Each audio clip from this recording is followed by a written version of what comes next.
Hello दोस्तों, नमस्कार। कैसे हैं सभी लोग। स्वागत है आपका मेरा यूट्यूब चैनल में। मैं आपका मित्र रोम सिंह राजपूत आपके लिए धान की खेती से संबंधित कुछ ज़रूरी जानकारियां दे रहा हूं।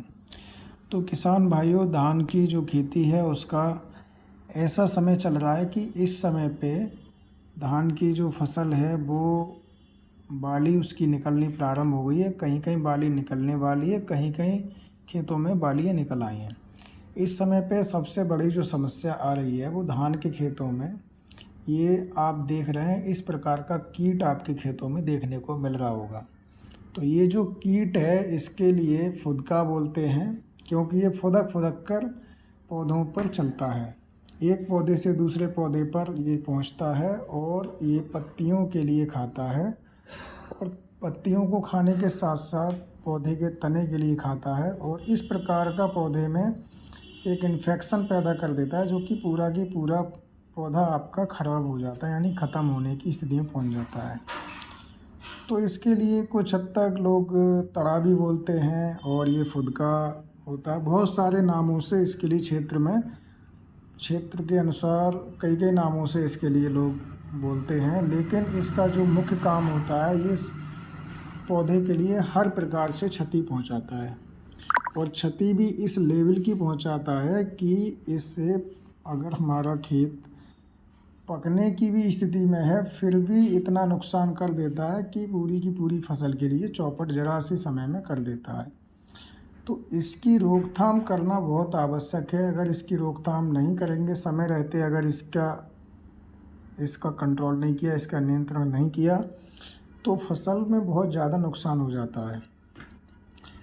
इसका नियंत्रण करने के लिए, इसका कंट्रोल करने के लिए जो सबसे ज़्यादा कारगर दवा होती है उसके बारे में आपको बता रहा हूँ। आपने नाम सुना होगा इक्का का। इक्का जो है वो एसिटामिप्रिड होती है, और एसिटामिप्रिड का जो मुख्य काम होता है वो फुदका और भुनका के लिए मारने का काम करती है। तो जितनी भी प्रकार के फुदका होते हैं या कोई सफ़ेद मक्खी होती है, हर प्रकार के कीटों के लिए नियंत्रण करने के लिए इक्का काम करती है। इक्का जो है वो आपकी एसिटामिप्रिड होती है, और इसके साथ साथ आप देख रहे हैं कि धान में इस समय पे सुड़ी भी लग रही है। सुड़ी लगने से ये होता है कि जो आपका गोब होती है, गोब में सुड़ी जब लग जाती है तो आपकी जो वाल है वो इस प्रकार की सफ़ेद सफ़ेद वाल निकलती है। जब सफ़ेद वाल निकलती है तो जाहिर सी बात है, वाली आपकी जब सफ़ेद आएगी तो उसमें दाना नहीं बनेगा। दाना नहीं बनेगा तो सीधी सी बात है कि उत्पादन आपका घट जाएगा।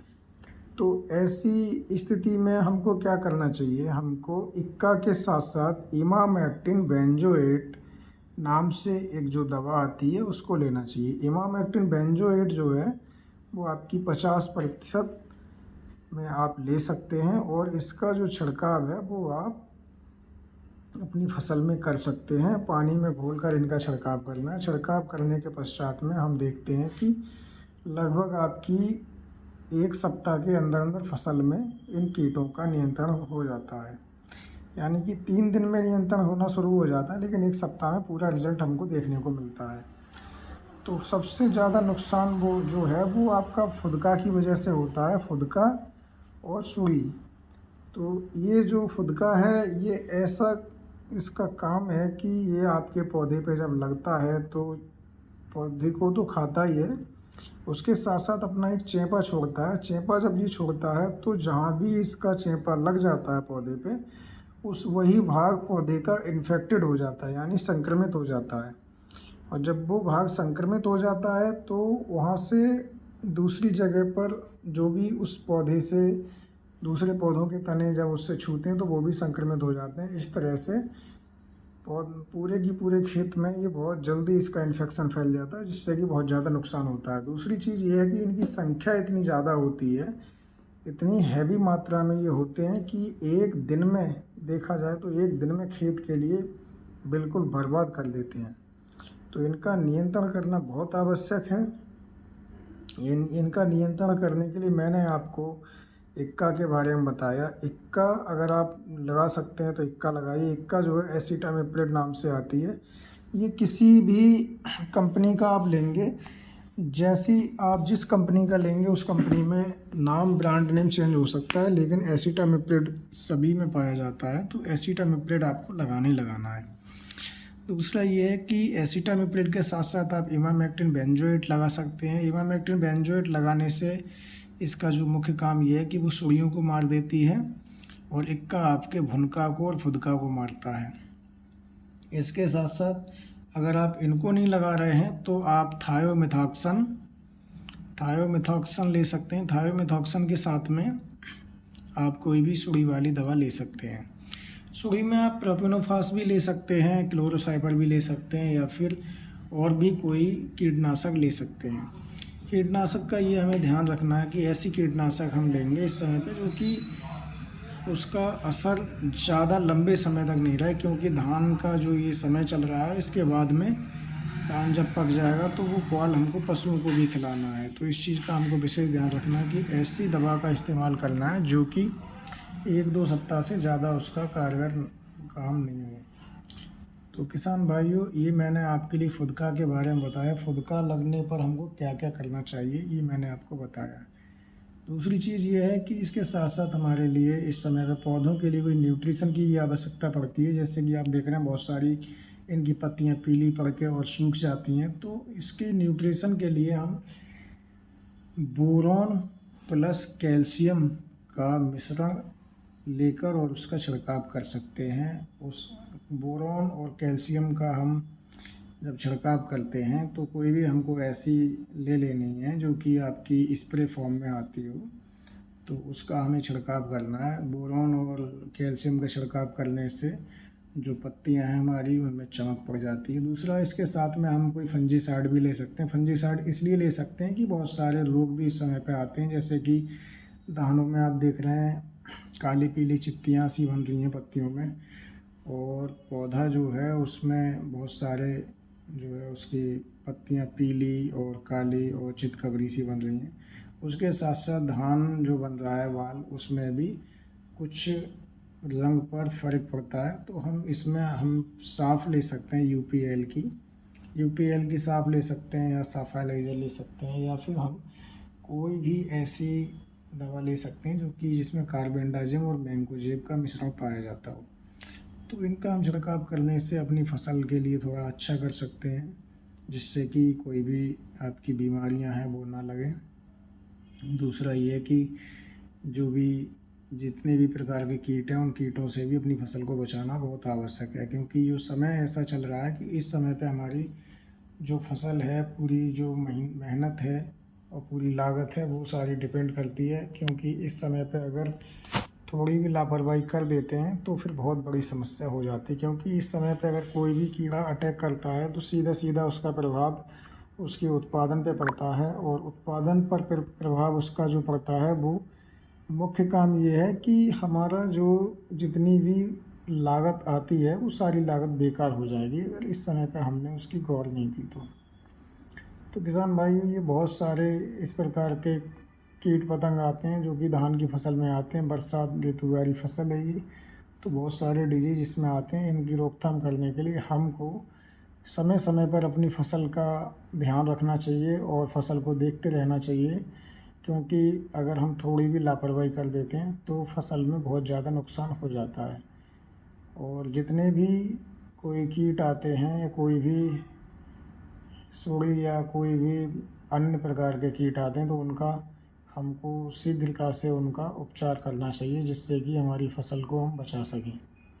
किसान भाइयों, इस तरह से धान की खेती के लिए हम अच्छे से कर सकते हैं, क्योंकि ये जो टाइम चल रहा है इस समय पे ज़्यादातर खेतों में अगर देखा जाए तो लगभग 15 से 20 दिन में कुछ खेतों में जो है कि कटाई तक स्टार्ट हो जाएगी। लेकिन जो स्थिति है उस स्थिति में मैं आपको बताऊं कि इतनी जल्दी ये कीड़ा पौधे के लिए ख़त्म सा कर देता है, यानी कि बहुत ज़्यादा उत्पादन के लिए गिरा देता है। तो इसको रोकथाम करने के लिए ज़रूरी है कि समय पर हम कीटनाशक इसमें लगाएं, और इसके लिए जो कीटनाशक है वो सबसे ज़्यादा कारगर कीटनाशक है आपका एसिटामिप्रिड, जो कि मैंने आपको बताया। और उसके साथ में जो आपकी सुड़ी है, सुड़ी को कंट्रोल करने के लिए इमामेक्टिन बेंजोएट ले सकते हैं, बहुत अच्छा काम करती है। या फिर आप कोराजिन भी ले सकते हैं। कोराजिन का थोड़ा ये है कि महंगी दवा है, लेकिन उसके साथ साथ उसका जो असर है वो लगभग 40 से 50 दिन तक रहता है, जिससे कि पॉल पर भी उसका असर ज़्यादा पड़ेगा। तो कोराजिन इस समय लगाने का टाइम उतना उचित नहीं है। इमामेक्टिन बेंजोएट अच्छी है, लगा सकते हैं और वो सही काम करेगी। किसान भाइयों, इस तरह से हम अपनी धान की खेती के लिए सही से कर सकते हैं। तो ये मैंने आपके लिए कुछ ज़रूरी जानकारियाँ थीं जो कि मैंने कुछ खेतों में विज़िट करके देखा है कि इस समय पे क्या कंडीशन चल रही है। ज़्यादातर खेतों में इस प्रकार की समस्याएं आ रही हैं और ये समस्याएं जो हैं वो बहुत ज़्यादा नुकसानदायक हैं। तो मैंने सोचा कि इनके बारे में कुछ आप लोगों के लिए बताना चाहिए और इनके बारे में वीडियो बनाकर जानकारी आपके साथ में साझा करना चाहिए। किसान भाइयों, जानकारी इसलिए भी मैं देता हूँ कि आपको समय समय पर नई नई बीमारियां या कोई समस्या फसलों में आती है, उनकी अपडेट मिलती रहे, जिससे कि आप अपने फसलों का अच्छे से ध्यान रख सकें। किसान भाइयों, मैं कोशिश करता हूं कि आपके सामने बेहतर से बेहतर वीडियो को बनाकर और प्रस्तुत करूं, लेकिन कुछ कमियां तो रह ही जाती हैं और उन कमियों को भुलाकर जो अच्छाइयां वीडियो में आपको मिलती हैं, उन अच्छाइयों के बारे में समझा करें और उनसे कुछ सीखने का प्रयास किया करें। तो किसान भाइयों, मेरा आपसे बस यही अनुरोध है कि वीडियो ज़रूर देखा करें और वीडियो को पूरा देखा करें, क्योंकि आप पूरी वीडियो देखेंगे तभी आपके लिए कुछ सीखने को मिलेगा। तो किसान भाइयों, बस इसी के साथ मैं आपसे आज की वीडियो से इजाज़त लेता हूं और हम इसी तरह से समय समय पर मिलते रहेंगे अच्छी अच्छी वीडियो के साथ, जो कि आपके लिए किसी न किसी स्तर में जानकारी वर्धक वीडियो मिलेंगी। और मैं समय समय पर आपके लिए खेती बाड़ी से संबंधित जानकारियां साझा करता रहूँगा, जो कि आपके लिए खेती करने में और खेती की समस्याओं को सुलझाने में किसी न किसी प्रकार से मददगार साबित होती हैं। धन्यवाद किसान भाइयों।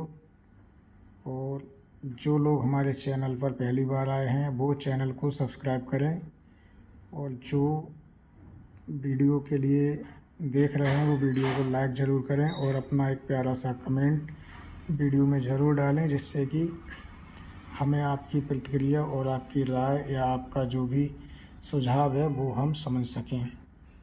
धन्यवाद किसान भाइयों। जय हिंद, जय भारत, जय अन्नदाता।